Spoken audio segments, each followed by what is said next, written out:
Hello everyone, I'm back with another game review from the 5th round of the Shenzhen Chess Masters. This game is played between Ding Liren, who is currently 98 games unbeaten, and Radoslaw Wojtaszek, the winner of the 2018 Isle of Man chess tournament. So Ding has the white pieces in this game, and he opens with knight to f3. So black responds very classically by playing in the center with d5, and Ding goes for this King's Indian attack system with the bishop fianchetto on g2. Knight c6 from black. So very sensible moves. d4, just striking in the center, also opening up the dark square bishop. Knight f6, white castles.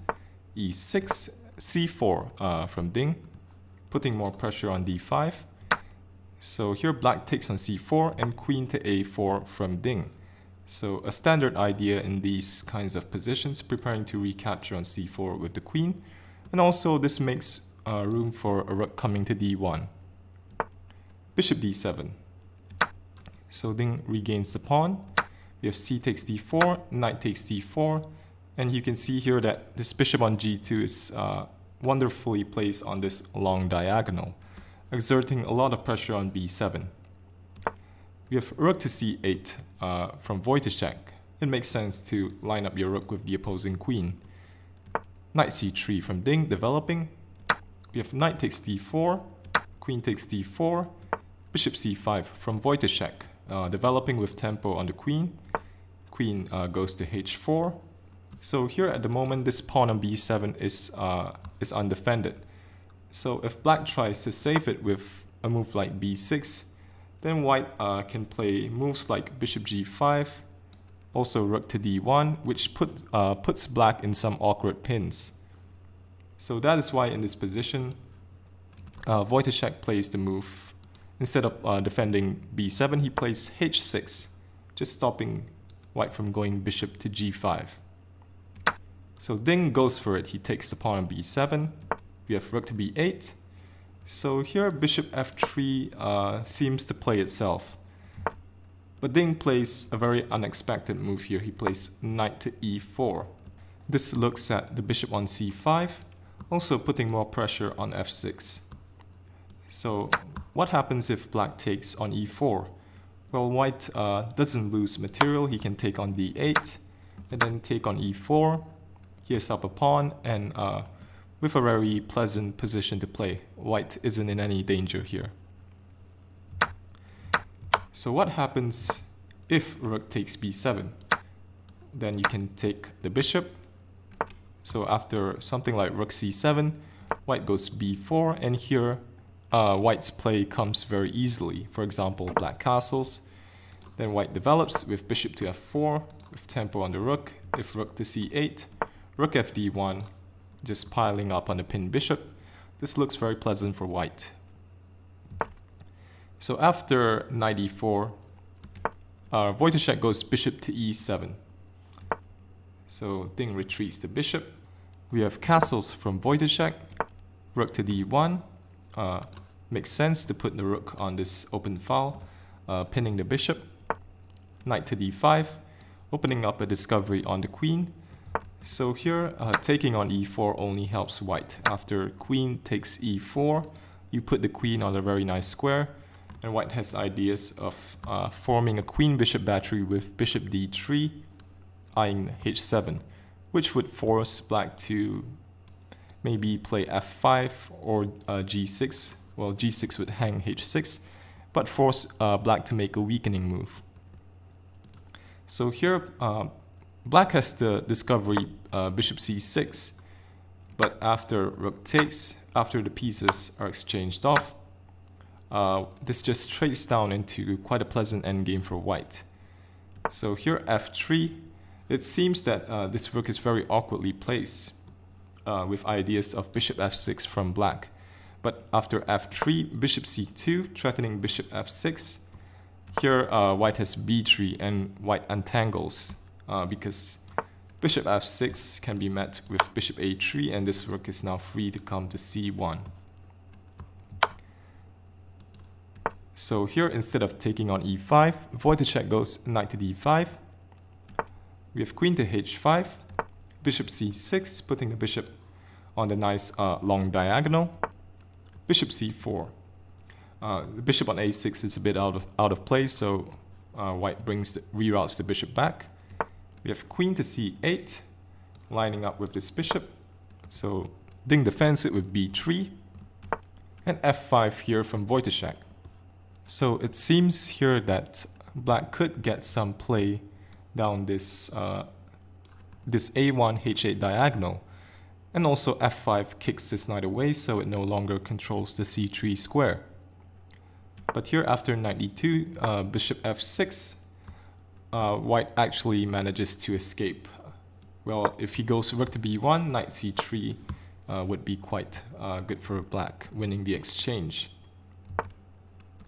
So here white can escape by playing bishop to a3, attacking the rook. So here the best for black is probably to take on a1, and then after rook takes a1, queen f6, and this rook on a1 feels a bit awkwardly placed. So if rook d1, then knight c3, simply attacking the rook, also attacking a2. And white has some coordination issues here. So bishop takes a1 is probably the way to go for Wojtaszek. But instead he plays, here he plays queen to e8, offering a trade of queens, which Ding gladly accepts. Queen takes e8, rook f takes e8. So here Ding plays bishop takes d5 just to stop any knight c3 ideas. And then rook a to c1, and white starts to coordinate. So will the extra pawn be enough for Ding? Here black has the two bishops, so that has to count for something. So Wojtaszek plays a5, trying to chip away at white's pawns on the queen side. Knight c4 and a4. But here Ding just captures on a4, willingly doubling his pawns. Rook e to c8 from Wojtaszek. But he probably missed Ding's next move, bishop d6, attacking the rook.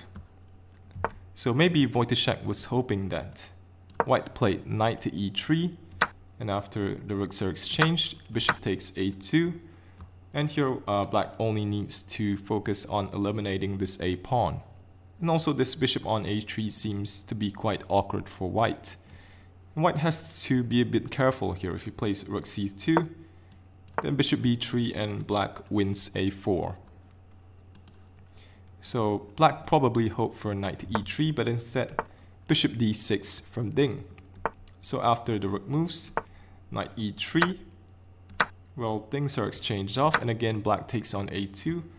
But here after a5, this bishop on d6 is ready to support the pawn, maybe with bishop c7 in the future. Bishop d4 from Wojtaszek. So maybe threatening to take on e3 to double white's pawns. And also the bishop is placed on a very nice diagonal, just covering this a7 square, which is the route the pawn must take. And also after this knight moves, if the knight on e3 moves, then white will find it a bit difficult to bring his king into the game because of this pin on the f2 pawn. So here Ding goes rook to c8 check, king h7, and knight to c2. Bishop d5 from Wojtaszek, so this cannot be taken, otherwise rook b1 and white is in trouble. So here one interesting possibility is to play, instead of bishop to d5, black could go rook to b1 check, after king g2, bishop d5, and then give a check here, king h3, and after bishop f6, well, it seems that this king might be exposed to some pawn storm by black. But white isn't really in any danger here. For example, if knight to b4 from white, if black tries to push forward, then white can take the bishop. And white doesn't need to worry because here he has the move bishop to c5, kicking this rook away. So if rook to a1, then rook to c6 from white, and black is in huge trouble. White is threatening to go bishop e7, and also threatening rook takes f6 and bishop to d4. But it is interesting, the idea rook to b1 check. So here, instead of rook b1 check, bishop d5 from Wojtaszek. Ding goes knight to b4 and bishop e4 from Wojtaszek. He wants to preserve this bishop pair. Rook c4 from Ding, sort of encouraging black to retreat the bishop to a7, which is what Wojtaszek played. It seems logical to keep this bishop on the very strong diagonal. But here Ding has a rook to c7, forcing further simplification, which would be good for white since it makes stopping this passed pawn a bit more difficult with less material on the board. King g6 and king f1 from Ding. He is in no rush to take the rook, and this rook cannot move, otherwise the bishop on a7 would hang. King f6, f3 from Ding. So now Wojtaszek takes the rook and drops the bishop back. So will Ding be able to convert his extra pawn? Well, let's find out. He goes knight to d3, stopping black from going e5 and e4, which would break open the diagonals for his bishops. So bishop d4 from Wojtaszek, again trying for e5, but Ding stops that with f4, at the expense of opening up the light squares. But Ding can safely do this because after king f7 from black, bishop b6 is a very nice move. Just taking control of this diagonal, allowing white's king, if this bishop moves away, white's king will not b2 because the knight is protecting that square, let's say to c3, then the king can safely enter into the game via f2 and e3. So here, bishop f6 from Wojtaszek. So what happens if black decides to take on b6? Then this is just a winning position for white, because now the knight is going to come to c5, and black is going to have to give up his bishop. For example, king e7, knight c5, bishop c6, b7. Black has to sacrifice his bishop for the pawn, and this is going to be winning. So black goes bishop to f6 here, king to f2. Now Ding marches his king into the center of the board. g5, king to e3, g takes f4, g takes f4, bishop e7 and king to d4. Bishop d6, e3 from Ding, just securing f4, allowing this knight to move.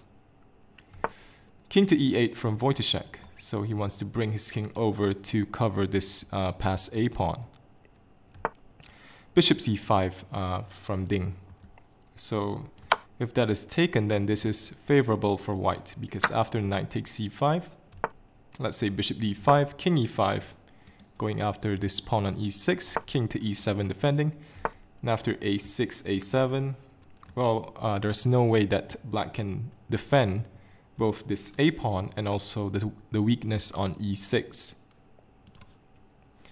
So Wojtaszek drops the bishop back, bishop to c7, bishop b4, defending the pawn, bishop back to b8, h4 from Ding, and h5, locking down the king side.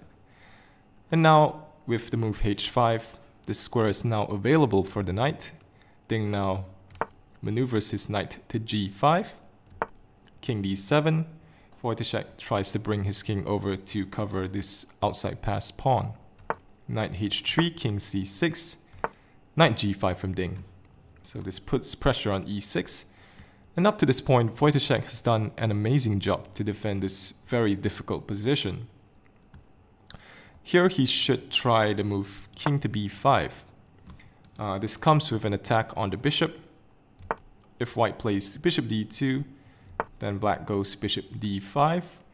And bishop on b8 does an excellent job of stopping white's king from entering on e5. So this is probably black's best try to hold the position. And it's going to be quite tough for white to crack this position. But after knight to g5, Wojtaszek blunders. He plays bishop to a7 check, So now this king slips into e5, and white's king activity proves to be enough to win this game. Bishop takes e3 from Wojtaszek, knight takes e6, so now these pawns are going to fall. Bishop c8, knight g7, looking at these pawns. Bishop f2, eyeing h4. But knight takes f5, defends this pawn. If bishop takes, king takes, this is easily a winning endgame for white. If black takes on h4, king g6 attacks the pawn on h5, and if bishop g3, with the idea that after king takes, bishop takes f4, here white simply pushes the pawn, and this pawn is going to queen because of this bishop on b4, which does a wonderful job of controlling the queening square. So after knight takes f5, king b5 from Wojtaszek, and now Ding gives up this passed pawn on a5. He plays bishop e7, which protects the pawn on h4, freeing up this knight move. And now white has a very simple plan of bringing his king over to attack this pawn, also with the help of the knight. King g6, king to c6, and this is already hopeless for Wojtaszek. Knight g7, king to d5, f5, so Ding really isn't in any rush to take on h5. King to e5, so here one last trick not to fall for. You shouldn't play the move f6, because then bishop takes h4, the bishop is no longer guarding h4. And if knight takes h5, then black simply goes bishop takes f6, and this is going to be a draw. With a bishop against a bishop and a knight, white doesn't have enough to win. So after the move king to e5, you gotta be careful. Ding plays bishop to g5, so now this pawn is free to march down the board. Bishop to c5 from Wojtaszek, f6, bishop a6, knight takes h5, so Ding finally takes on h5, king to d5, and here Wojtaszek throws in the towel. So it's quite a shame because Wojtaszek was doing a fantastic job of defending that slightly worse position, but the pressure from Ding proved to be too much, and finally the move bishop to a7 was enough for the blunder. Bishop to a7 from Wojtaszek was enough for Ding to secure the victory. So in the other games, Yu Yangyi also managed to win against Vitugov. So that means that Yu and Ding are now in the lead. It's a good day for the Chinese players. So that is all for this video. Thanks for watching, and see you in the next one.